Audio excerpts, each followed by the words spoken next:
यह करिश्मा और संजय की कहानी है, जो बहुत अच्छे दोस्त थे।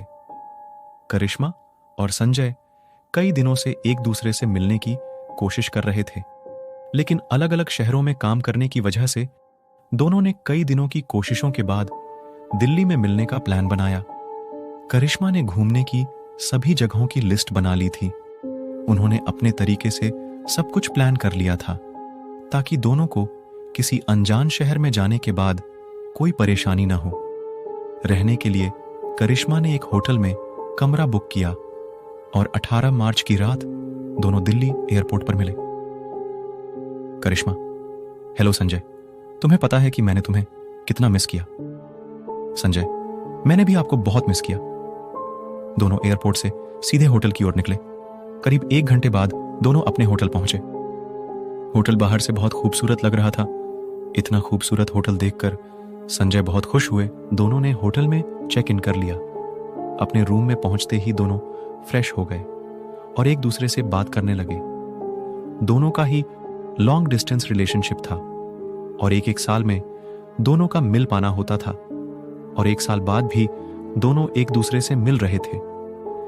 इस बीच जो भी एक दूसरे के साथ हुआ, दोनों ने एक दूसरे के साथ शेयर करना शुरू कर दिया। बात करते करते दोनों एक दूसरे के करीब आ गए और एक दूसरे की आगोश में समाने लगे। संजय, हम एक साथ क्यों नहीं रह सकते? करिश्म, देखो संजय, कोशिश तो मेरी यही है मैं और तुम दोनों हमेशा के लिए एक साथ हो जाए।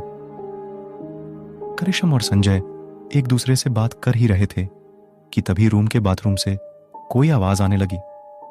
पहले तो उन्हें लगा कि गीजर में कोई प्रॉब्लम होगी, लेकिन ध्यान से सुनने पर करिश्मा ने यह महसूस किया कि यह किसी की दीवार पर नाखून मारने की आवाज है। ऐसा समझ में आते ही करिश्मा काफी डर गई और वह संजय को यह बात बताई, जिसके बाद संजय बाथरूम की तरफ बढ़ने लगा। संजय, वो बाथरूम में बिल्ली थी। करिश्म, मैंने तुम्हें खामखा डरा दिया। चैन की सांस लेते हुए दोनों वही बेड पर लेट गए और एक दूसरे से बात करने लगे कि तभी उन्हें महसूस हुआ कि उनके बेड के नीचे कोई गहरी गहरी सांसें ले रहा है। अब यह बात दोनों ने महसूस की, जिसके बाद करिश्मा ने बेड के नीचे देखा। उसे जो दिखा उससे करिश्म की सांसें अटक गई और वह जोरों से चिल्लाई। संजय को कुछ समझ नहीं आया और उसने भी जब बेड के नीचे देखा तो वह उसे कुछ दिखाई नहीं दिया। करिश्मा को अब उस कमरे में कुछ अजीब लगने लगा था।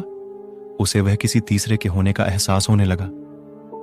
संजय ने उसे बहुत समझाने की कोशिश की, लेकिन करिश्मा अब वहां रुकना नहीं चाहती थी। तभी सामने रखा शीशा अपने आप हिलने लगा। इस डरावने नजारे को देख दोनों की सांसें फूलने लगी। अब बात साफ थी, सच में इस कमरे में कोई तीसरा था, पर कौन? अचानक ही शीशा टूटकर चकनाचूर हो गया।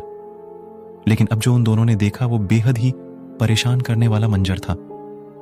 उस कमरे में एक कैमरा पहले से ही लगा हुआ था, यानी अब तक जो भी उन दोनों के बीच हुआ वो सब उस कैमरा में रिकॉर्ड हो चुका था।